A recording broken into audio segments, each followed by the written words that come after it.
টুনি একটা গাছের নিচে দাঁড়িয়ে কাঁদছিল। টুনির সামনে মাটিতে একটা ভাঙা ঘর পড়েছিল। ঘরটা ভেঙে গেল, এবার আমি আমার সন্তানকে নিয়ে কোথায় থাকবো?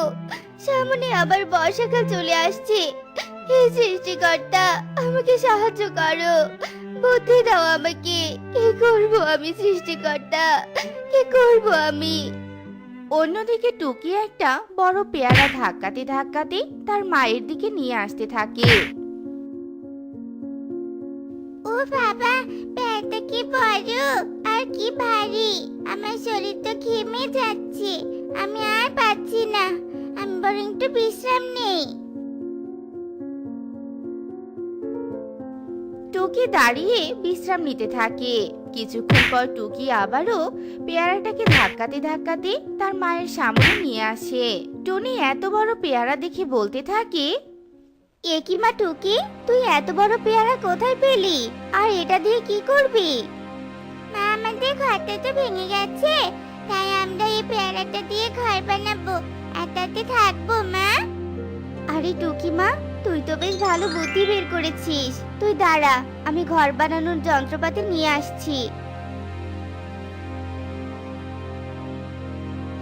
টনি যন্ত্রপাতি নিয়ে আসে আর বড় পেয়ারাটা দিয়ে একটা সুন্দর ঘর তৈরি করে।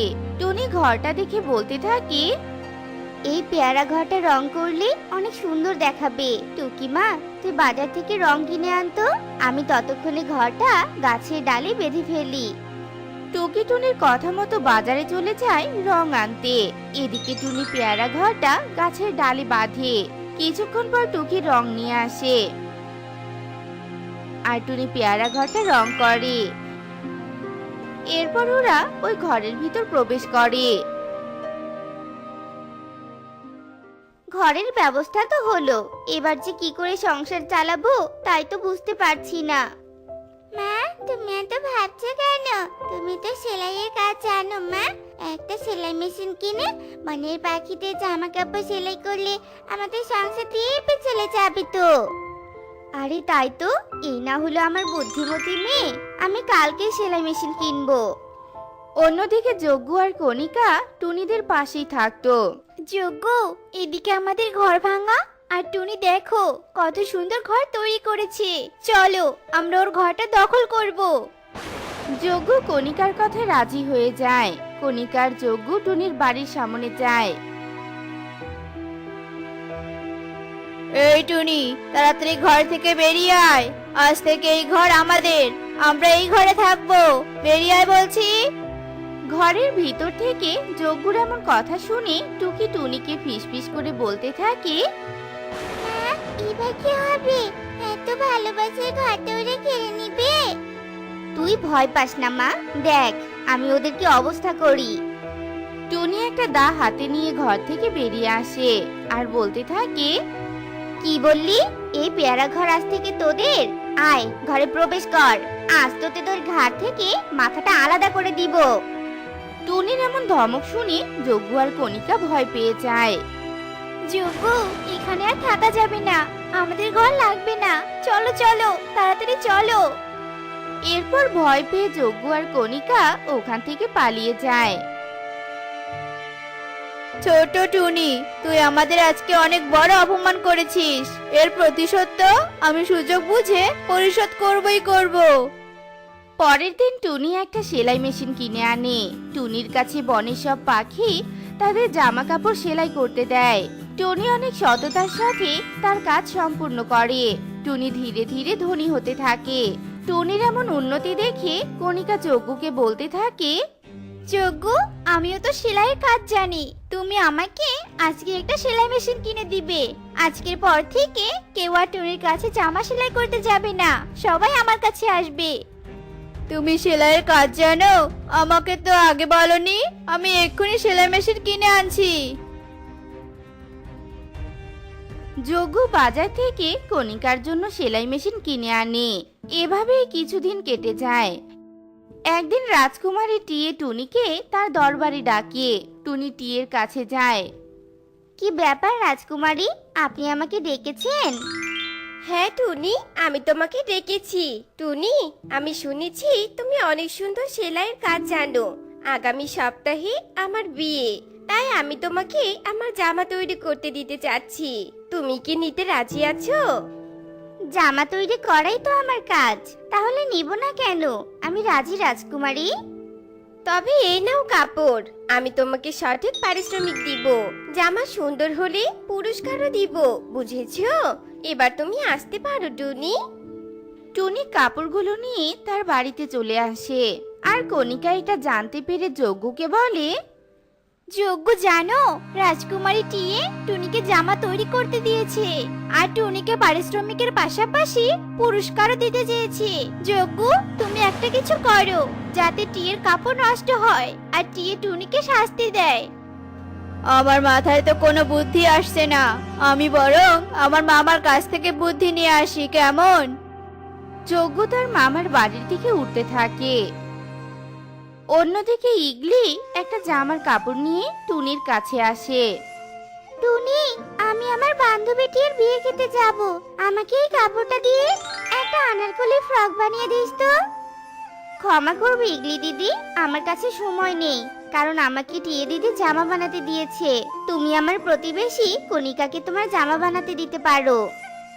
ইগলি আর কিছু না বলে কণিকার কাছে যায়। ইগলি দিদি, তুমি চিন্তা করো না, অনেক সুন্দর করে তোমার জামা বানাবো, তুমি কালকে এসে নিয়ে যেও, কেমন? ইগলি চলে যায়। কণিকা জামা সেলাই করতে শুরু করে। কিছুক্ষণ পর যজ্ঞ একটা খাঁচায় দুটো ইঁদুর আর কিছু মিষ্টি নিয়ে আসে। আরে যজ্ঞ, ইঁদুর কেন এনেছো? ইঁদুর দিয়ে কি করবে তুমি? আরে বলছি, এবার শোনো, কেন এনেছি এই দুটো ইঁদুর। আমি রাতের আধারে টুনির ঘরে ছেড়ে দিয়ে আসবো, আর ইঁদুর টুনির ঘরে জামা কাপড় সব কেটে টুকরো টুকরো করে দিবে, আর টিয়ে টুনিকে পুরস্কারের পরিবর্তে সাজা দিবে। হা হা হা। আরে বাহ, দারুণ বুদ্ধি তো। আমি বরং মিষ্টিগুলো রেখে আসি, কালকে টুনির শাস্তির পর পেট ভরে খাবো। কণিকা মিষ্টিগুলো রেখে দেয়। রাতের বেলা যজ্ঞ তার বুদ্ধিমতো ইঁদুর দুটোকে টুনির ঘরে ছেড়ে দিয়ে চলে যায়। ইঁদুর দুটো টুনির ঘরের এদিক ওদিক ছোটাছুটি করতে থাকে। টুনি তখন ঘুমিয়েছিল। কিছুক্ষণ ছোটাছুটি করার পর একটা ইঁদুর আরেকটা ইঁদুরকে বলতে থাকে, আরে বন্ধু, এই ঘরে তো অনেক খুঁজলাম, কিন্তু কোনো খাবার পেলাম না। এখন কি করব বলতো? আমার খুব ক্ষুধা পেয়েছে। আরে বন্ধু, আমরা যে ঘর থেকে এসেছি সেই ঘরে মিষ্টি আছে, চল চল ওই ঘরে চল।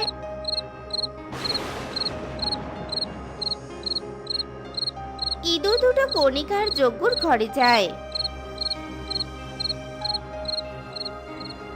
আর ওরা মিষ্টি খায়। মিষ্টি খাওয়া শেষে বলতে থাকে, পেট তো বললো, এবার আমার দাঁত দিয়ে কিছু কাটতে ইচ্ছে করছে।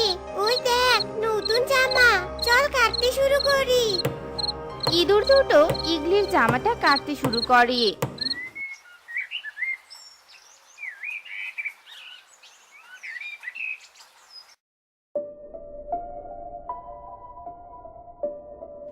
ইগলি দিদি, অনেক সুন্দর জামা বানিয়েছি, আমাকে কিন্তু পুরস্কার দিতে হবে।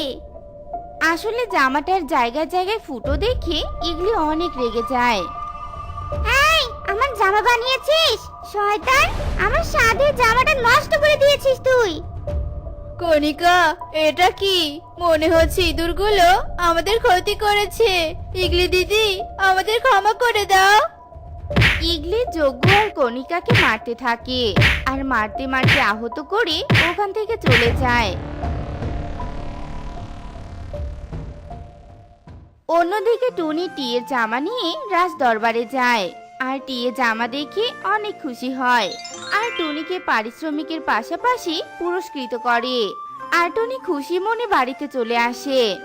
তো বন্ধুরা, দেখলে তো, অন্যের ক্ষতি করতে চাইলে উল্টো নিজেরই ক্ষতি হয়ে যায়। তাই আমরা কখনোই কারো ক্ষতি করার চিন্তাও করব না। আর আমাদের আজকের এই গল্পটি তোমাদের কাছে কেমন লেগেছে তা কমেন্টে জানাতে ভুলো না কিন্তু।